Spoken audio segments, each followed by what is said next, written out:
Salut, c'est Guillaume, l'orthogestionnaire. Aujourd'hui, c'est une vidéo un peu spéciale parce qu'elle s'adresse exclusivement à ceux qui hésitent entre le salariat et le libéral, donc les débutants, les étudiants. Et c'est suite à une conversation que j'ai eue avec une étudiante qui me disait que pas mal de gens dans sa promo ne se sentaient pas tout à fait armés pour faire du libéral directement. Et donc, dans cette vidéo, je vais vous expliquer pourquoi le libéral ne doit pas vous faire peur. Moi, en fait, j'ai jamais eu l'idée de m'installer en tant que salarié, enfin de prendre un salariat, parce que c'est probablement une question de culture familiale. Je ne me voyais pas obéir à une hiérarchie. C'est incompréhensible pour moi, c'est inimaginable pour moi de ne pas avoir ma liberté, en fait. Parce que libéral vient de liberté, quand on y pense, en fait. Et mais je peux comprendre quand même qu'on ait du mal à s'imaginer avec toutes les contraintes qui vont avec le libéral en dehors de la clinique, notamment tout ce qui est administratif, évidemment, qui est une grosse charge. Je vais me mettre un peu à la lumière, il y a le coucher de soleil, là, c'est superbe.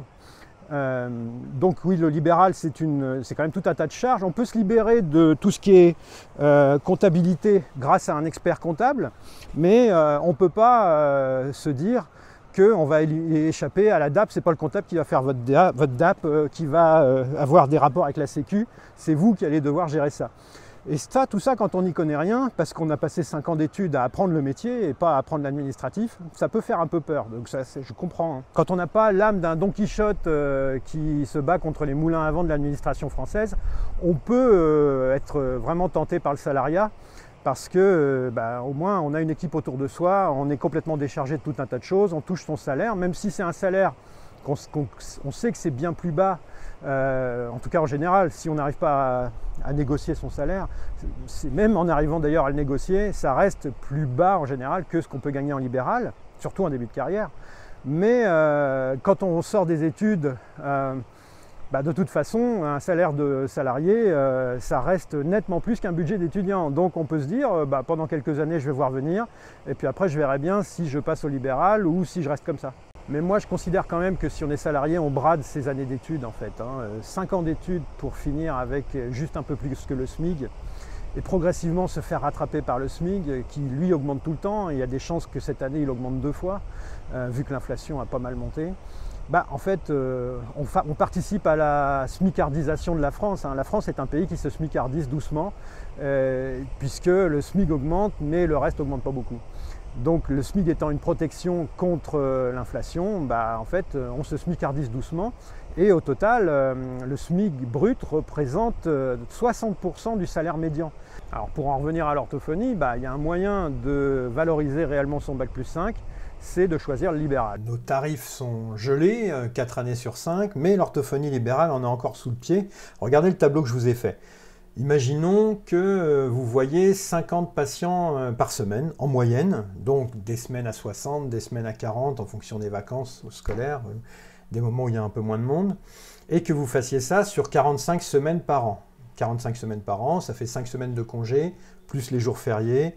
On est dans quelque chose de quand même pas mal. En tout cas, ça fait plus de travail, moins de travail qu'un Américain moyen, par exemple. Donc c'est quelque chose de faisable. 45 semaines par an. Ici, je vous ai mis l'AMO moyen. En général, la Sécu nous donne des chiffres sur l'AMO moyen, et donc qui aboutit à un tarif moyen d'un acte moyen à 33 €.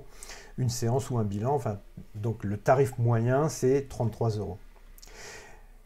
Si vous faites ça 50 fois par semaine sur 45 semaines par an, vous aboutissez à une retraite une recette, pas une retraite, de 73 125 €. Ce qui est quand même non négligeable. Bon, ça, c'est votre recette. Là-dessus, vous allez avoir des dépenses liées au cabinet, des charges sociales. Admettons que vous ayez à peu près 40% de dépenses. Vous arrivez à un bénéfice de 43 875 € et donc un revenu mensuel de 3 656 €. Vous pouvez faire ça dès le début de votre carrière, alors qu'en salariat, vous n'atteindrez même pas ce chiffre-là en fin de carrière. Donc le libéral a encore vraiment de beaux restes et ça n'a rien à voir. Admettons qu'en plus, au lieu de faire 50 en moyenne, vous fassiez 60. et bien là, vous arrivez à 4388.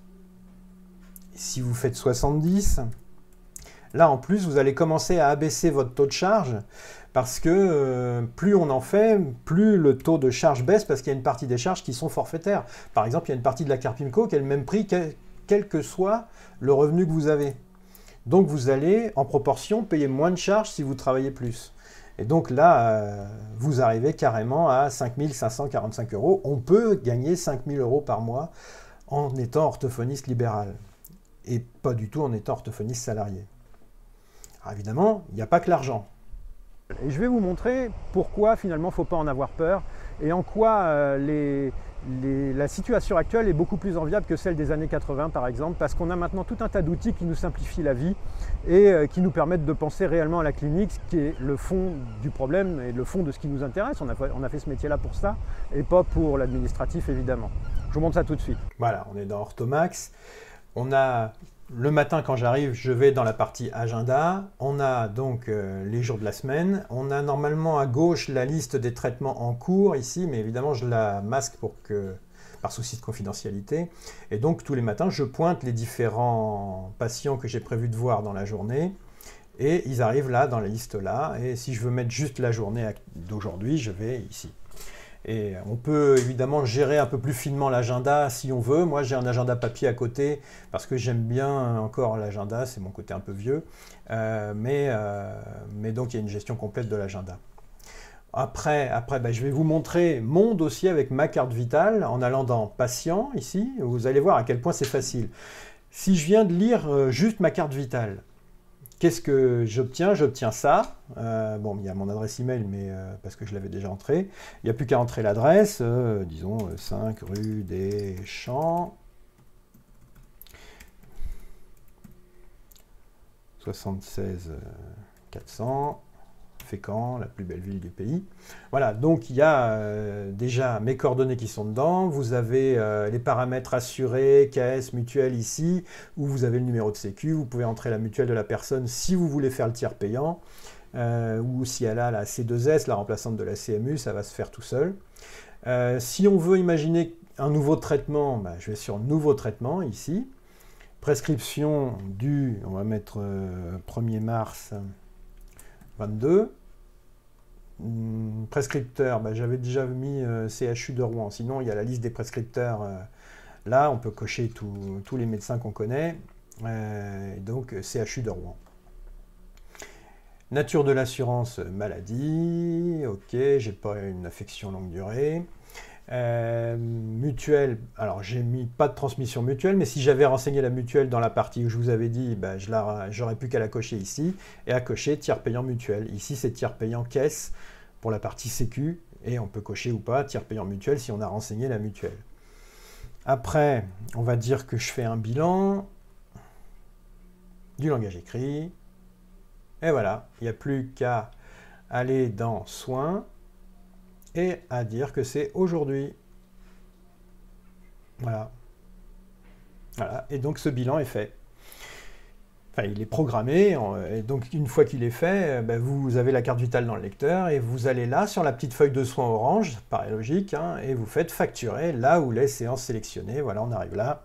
Alors, je ne vais pas aller plus loin, parce que je ne vais pas me facturer un bilan auprès de la Sécu, mais donc il n'y a plus qu'à faire OK. Et donc, ça partira au moment où je ferai ma télétransmission avec l'onglet Échange. Il suffit d'aller sur Échange et de cliquer Télétransmettre. Là, pareil, je ne vous le montre pas puisque vous verriez les feuilles qui sont en attente de télétransmission depuis ce matin. Vous voyez, c'est vraiment hyper simple, tout est géré et tout se retrouve après, tout peut se retrouver dans la compta. Il y a deux manières de gérer la compta. La manière automatique avec les accusés de réception que renvoient la Sécu et les mutuelles, ou alors l'aspiration des comptes en banque. Moi, je fonctionne comme ça en fait. Je télécharge mon compte bancaire sur le site du CIC tous les mois et puis ensuite j'importe le relevé dans Orthomax. Et ça, c'est la partie compta. J'importe le relevé dans Orthomax et ça génère les écritures parce que j'ai fait reconnaître les intitulés. S'il voit CPAM, par exemple, il sait que c'est des honoraires. Donc, tout de suite, ça fait une écriture pour les honoraires. Vous verrez après, je vais vous montrer une solution pour que ce soit encore plus automatique que ça, avec un autre site payant. Mais avec déjà un logiciel comme Orthomax, vous pouvez faire votre compta de deux manières, déjà beaucoup plus simplifié qu'à l'époque où mes parents avaient ça, par exemple, où il y avait un livret papier où on notait chaque entrée, chaque dépense. C'était c'était fastidieux. Les erreurs d'addition ou de soustraction ou de ventilation étaient fréquentes. Mes parents ont passé des soirées à essayer de débugger leur livret papier. Ils avaient des fiches cartonnées aussi, si je me souviens bien. Alors que là, tout est fait automatiquement et à la fin de l'année, vous ventilez vos écritures dans la déclaration 2035 et c'est fait. Donc, c'est beaucoup plus léger que jusqu'aux années 90, quoi. Et si vous voulez quelque chose d'encore plus automatisé, ben vous avez Indy qui s'appelait Georges avant. J'ai déjà fait une démo sur cette chaîne, une démo entièrement consacrée à Indy, pour montrer à quel point ça nous simplifiait la vie. Vous avez ici, la partie la plus importante, elle est ici. En fait, Indy vous demande les codes de votre compte pro. Il absorbe votre compte pro, c'est assez magique à voir. Et ensuite, il vous propose des ventilations à partir des intitulés des écritures. Il essaye de fabriquer la compta tout seul. C'est pour ça qu'ils appelaient ça le robot comptable quand ils se sont lancés. Et quand ils ne trouvent pas, bah là par exemple, vous avez A catégorie... Mince, je recule.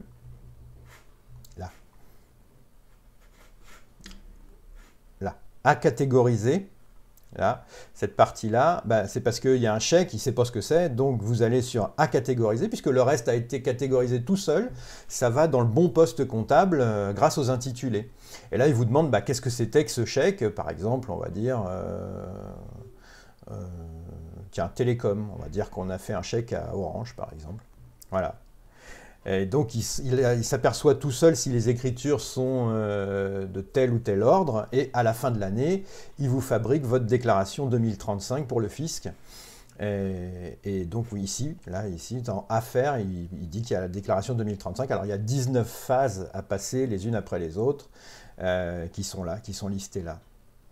Donc, catégoriser toutes les transactions, c'est la première phase. Mais évidemment, il vous aide vraiment beaucoup à faire votre déclaration fiscale. C'est super bien fait, avec en bas à droite une discussion possible avec des gens qui répondent. C'est vraiment super intuitif, une belle interface bien claire et oui, c'est bien fait. J'avais montré aussi qu'on pouvait s'en servir sur une tablette ou un téléphone pliable, vous savez les téléphones, le Galaxy Fold. Donc on peut avoir sa compta sur soi en permanence de manière intuitive. On a 5 minutes, hop, on catégorise quelques écritures et on a avancé dans sa compta. C'est vraiment un site qui nous simplifie la vie. Maintenant, je vais vous parler d'Orthoscribe rapidement. Orthoscribe qui est un logiciel de génération de compte rendu de bilan orthophonique. On aime ou on n'aime pas, il y a des gens qui sont allergiques à ça. Moi, j'aime bien. Et beaucoup de gens aiment bien, puisque évidemment, ça a eu un succès vraiment important dans la profession. Il y a un lien entre Orthomax et Orthoscribe. Vous voyez, ici, je suis dans mon dossier. Là, c'est toujours marqué Guillaume Lefebvre. Et si je veux générer un compte rendu de bilan, j'appuie sur Orthoscribe. Et hop, ça le lance. Et il y a des informations qui sont mises automatiquement, quelques informations. Vous avez mon prénom, mon nom, ma date de naissance qui ont été mis automatiquement dans le logiciel. Et on va dire que je suis un adulte. La plainte, on va mettre, je sais pas, dyslexie. Et nature du bilan, on va mettre langage écrit. On n'est pas obligé de tout remplir. Continuer. Et ensuite, vous pouvez remplir le formulaire d'anamnèse. Vous pouvez définir les tests qui ont été utilisés. On va dire par exemple que j'ai utilisé l'IFAC, Exalang l'IFAC. Et on va valider et saisir. C'est là que ça se fait. Vous entrez là à saisir. Ça vous donne les différentes... Vous pouvez importer directement depuis l'IFAC les résultats du test. Et ça se ventile tout seul et ça vous fait vous faites créer le compte rendu et ça vous crée un compte rendu déjà tout déjà mis en forme. Tous les chiffres sont mis en forme de manière graphique et vous pouvez remplir vos commentaires soit dans le logiciel, soit a posteriori dans votre logiciel de traitement de texte préféré, que ce soit Word ou LibreOffice. Évidemment, il faut mettre du texte, hein. Ça ne va pas vous générer un texte... Enfin, si, ça peut faire des phrases automatiques, mais ça se voit, quoi. Donc, il vaut mieux quand même montrer qu'on a un peu bossé, quand même. Mais en tout cas, ça vous fait gagner beaucoup de temps sur la mise en forme. Bon, je ne vais pas vous faire une démonstration de tout ce qui existe, évidemment, ça ferait une vidéo de 3 heures, mais je voulais vous dire aussi un mot sur Perfactive, qui est une solution vraiment simplifiée pour les agendas, la gestion des listes d'attente, et qui est en plein essor dans le métier à l'heure actuelle chez les libéraux, et pas seulement chez les orthophonistes, hein, puisque ça se destine à tout le monde, hein, y compris les médecins. Et donc ce site-là est très très recommandable. Vous avez des tutos sur le site, sur le blog Pas que ça à faire, qui montrent bien comment s'en servir et qui vous prennent par la main pour le début. Pas que ça à faire, ben, je vous en dis un mot en passant, c'est le blog de Claire Michael, une collègue savoyarde qui est la reine de l'organisation. C'est vraiment un blog à suivre quand on veut se lancer. Elle en est à 93 articles et c'est toujours bien fait, toujours clair. Et d'ailleurs, c'est son prénom. C'était sûrement prédestiné. Et j'adore ce qu'elle fait, puisqu'elle donne plein de trucs et astuces pour se simplifier la vie. Et en même temps, avoir une organisation en béton. Alors, en résumé, si vous êtes débutant, le libéral, ça ne doit pas vous faire peur. Ça doit plutôt vous apparaître comme une colline verdoyante. Je ne sais pas si vous avez connu Windows XP, il y avait une belle colline verdoyante installée dans Windows à l'époque. C'est beaucoup plus ça qu'une montagne ardue, hein, à escalader. Et si vous voulez, il y a tout un tas de moyens de vous tenir informé, et notamment ma newsletter du jeudi, je vous mets le lien dans la description, mais aussi tous les groupes, hein, qui vous permettront de jamais vous sentir seul. Déjà, vous ne serez pas seul si vous commencez par du remplacement ou de la collaboration, mais même si vous êtes toute seule ou tout seul, vous aurez tout un tas de gens qui seront prêts à vous dépanner à la moindre difficulté. Donc vraiment, n'hésitez pas à vous lancer en libéral parce que si vous voulez aller vers le salariat, pour d'autres raisons, pourquoi pas, mais il ne faut pas que vous fuyiez le libéral en vous disant que c'est une montagne. Allez, à la prochaine pour une nouvelle vidéo.